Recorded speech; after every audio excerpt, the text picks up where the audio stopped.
Yesterday afternoon, Professor Brigitte Girard, in her speech on blepharospasm, presented a list of tips and tricks that could help easing some problems of blepharospasm. At the first place, there was singing, and today I would like to present my practical experience in this area, my story of dystonia. My first visit to an ophthalmologist dates back almost 20 years. He checked my eyes and told me that I suffer from blepharitis, which means that my lead glands, probably Meibomian glands, are not working properly and therefore do not produce enough of this oily stuff which prevents drying out of the cornea. He prescribed me lead care products and recommended me not to think about too much. Since for my personal feeling, my handicap was not that huge, I took his advice and stopped paying attention until several years later, when I prepared for a 3-day cross-country ski tour in Sisimiut at the west coast of Greenland. I thought cold and wind could cause additional problems, and I went to another ophthalmologist. But no new in his diagnosis, blepharitis. Finally, we, my partner Lilo and me, survived this fascinating adventure where we slept for 2 nights in small tents on a frozen lake at minus 30 degrees.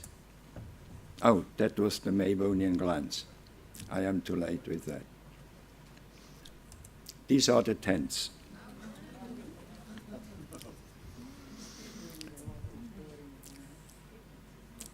Several years later, a colleague of mine, a general practitioner, whom I met twice in a gong workshop, told me that I am suffering from blepharospasm rather than just from blepharitis. So I also tried botulinum toxin injections at the Neurological Institute of the Zurich University, but the effect was rather poor and I never went there again for Botox. Perhaps I should. And maybe I'll try again. We have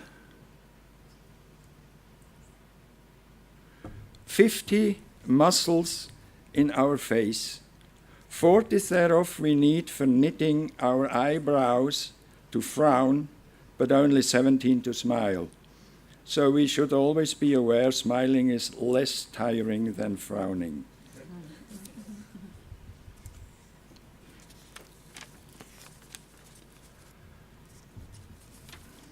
The musculus orbicularis oculi is our most active muscle.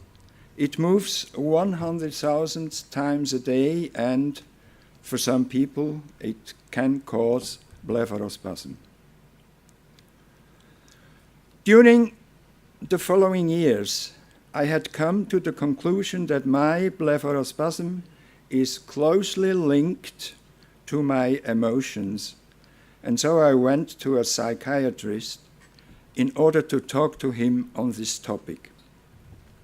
After 3 years, I got the impression that these sessions did not have a substantial or direct impact on my blepharospasm, but I continued the therapy on a reduced schedule on my own costs, because I felt how helpful and valuable this dialogue, well, mostly a monologue, was for me.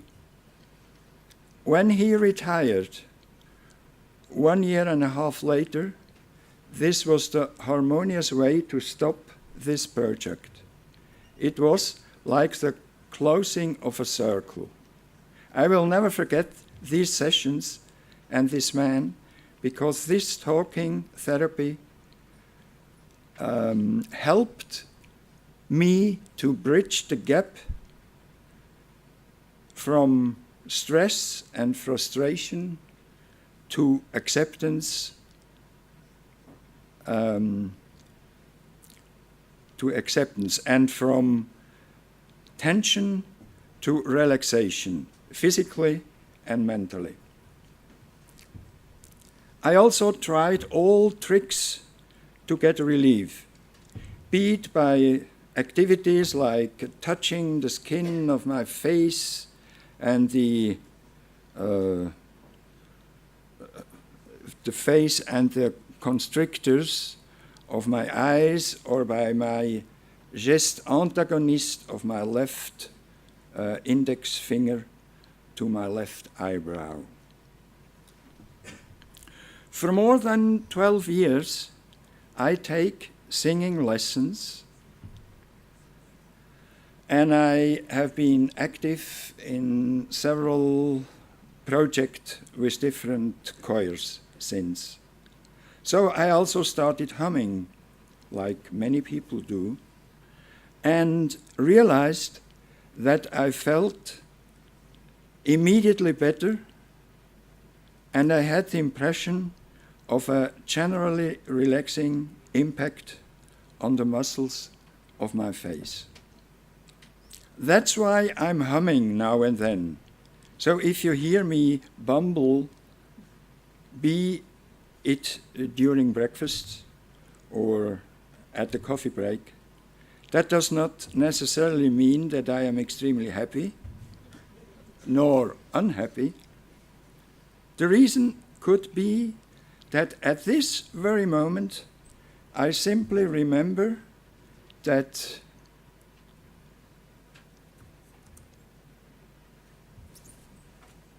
Adam. No problem.